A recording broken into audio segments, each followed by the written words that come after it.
Hey, what's up, everyone? Thanks so much for listening today. You probably know this if you listen to podcasts, but your willingness to rate and review what you've just heard is a huge blessing to our ministry. Really, without that, it's almost impossible for people to find us and be blessed by us. So would you take just a second to rate and review this podcast? Thank you so much.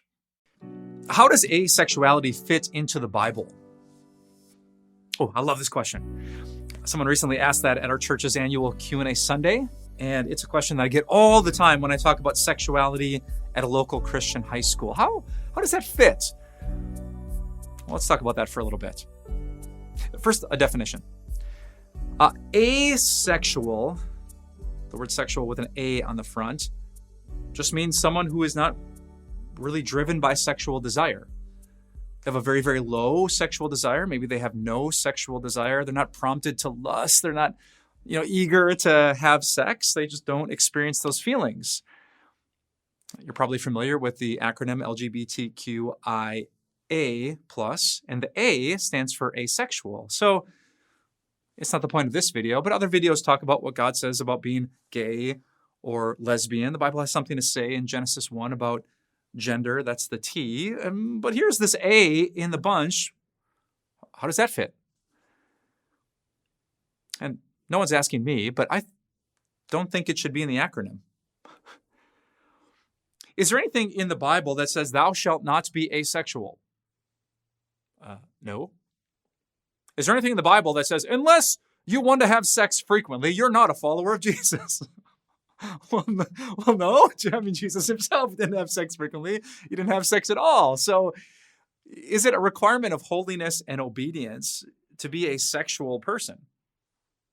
And the answer is no.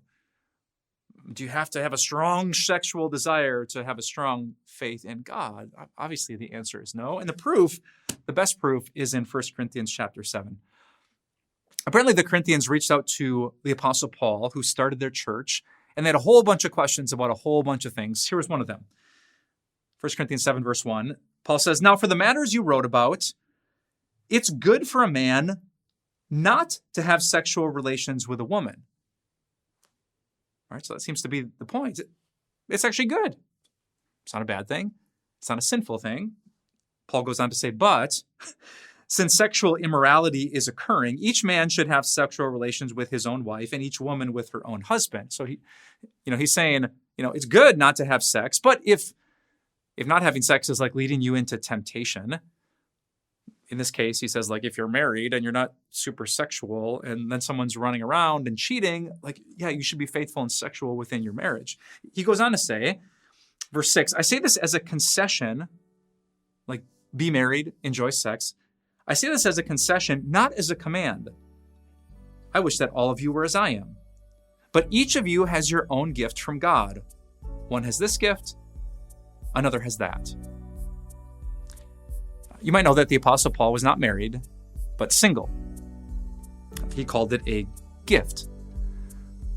Because he wasn't married, he didn't have children, he wasn't driven by sexual desires, giving into lust, running around, sleeping with prostitutes. He had a lot of time as a single guy to pour himself out into ministry. He calls it a gift and an amazing opportunity.